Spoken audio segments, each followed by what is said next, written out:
देखी ही होगी, लेकिन क्या ग्रहों की परेड के बारे में सुना है?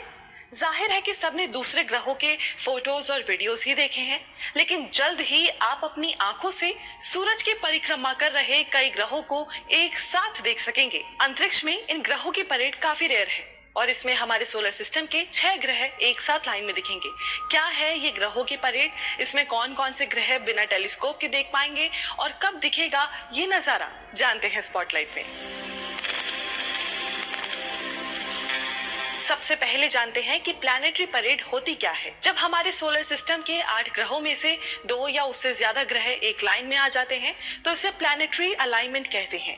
आसान भाषा में कहें तो सूरज के चारों ओर चक्कर लगाने वाले ग्रहों में से कुछ ग्रह जब एक तरफ इकट्ठे हो जाते हैं तो वो एक दूसरे के पास कुछ समय के लिए सीधी लाइन में नजर आते हैं, लेकिन ऐसा कभी कभी ही होता है। इसी को प्लैनेटरी अलाइनमेंट यानी प्लैनेटरी परेड कहते हैं। अब जानते हैं कि हम कौन कौन से प्लैनेट्स इस परेड में देख सकेंगे। स्टार वॉक स्पेस के मुताबिक 6 ग्रह Venus, Mars, Jupiter, Saturn, Neptune और यूरेनस को एक साथ सीधी लाइन में देखा जा सकेगा। इस प्लैनेटरी परेड की सबसे खास बात यह है कि कुछ समय के बाद 7 ग्रहों को एक साथ देखा जा सकेगा, जिसमें मर्क्यूरी भी थोड़े टाइम के बाद दिखेगा।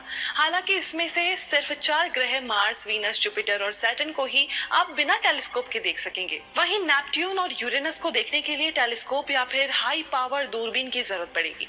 ऐसा इसलिए क्योंकि ये काफी दूर पर है। अब जानते हैं ये नजारा दिखेगा कब। स्टार वॉक स्पेस के मुताबिक 21 जनवरी 2025 से 21 फरवरी 2025 के बीच करीब 4 हफ्तों तक ये बेहतरीन नजारा सभी को देखने मिलेगा। सूर्यास्त के बाद करीब 8:30 बजे से सारे ग्रह एक लाइन में नजर आने लगेंगे और फिर रात करीब 11:30 बजे से गायब होने लगेंगे। मार्स, जुपिटर और यूरेनस को सबसे ज्यादा देर तक देखा जा सकेगा। 29 जनवरी वाला सप्ताह इन ग्रहों की परेड को 29 जनवरी वाला सप्ताह इन ग्रहों की परेड को देखने के लिए सबसे आइडियल समय होगा। ऐसा नहीं है कि इससे पहले इनको नहीं देखा गया है, देखा तो गया है, मगर इस बार सबसे ज़्यादा देर तक देखा जाएगा।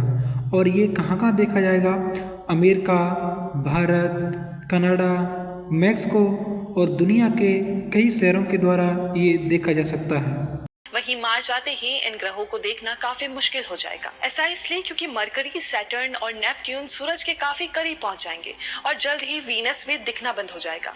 आज स्पॉटलाइट में इतना ही। ऐसे ही और